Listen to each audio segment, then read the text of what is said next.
Bruxismo es el mal que aqueja a muchas personas. Para mí ha sido un testimonio. Cada ejercicio debes realizarlo repeticiones de 15 veces. Esta es la zona comprometida, que es la articulación temporomandibular. Desde que hago estos ejercicios no tengo que usar mi placa de bruxismo.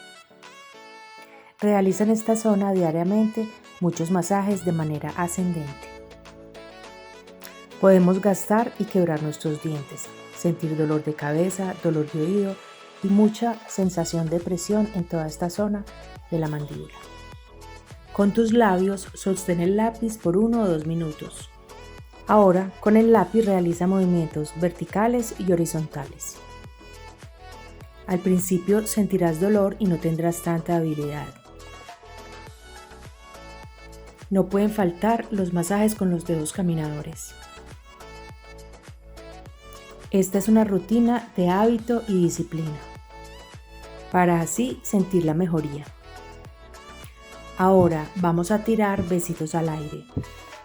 Todos los músculos se entrelazan, por eso cuando estamos haciendo estos ejercicios también estamos estimulando los músculos del cuello. Esta es la parte que más me gusta, los utensilios o tools que tienen vibración. No se imaginan cómo relaja el músculo y la sensación que se siente tan placentera. En verdad se relaja esta zona que la mantenemos apretada y contracturada. Esta es la varita o stick vibratorio que me encanta. Este utensilio también lo puedes usar, cumple la misma función. Es la maquinita con la que te haces exfoliaciones. Ella tiene una vibración y también te va a relajar mucho.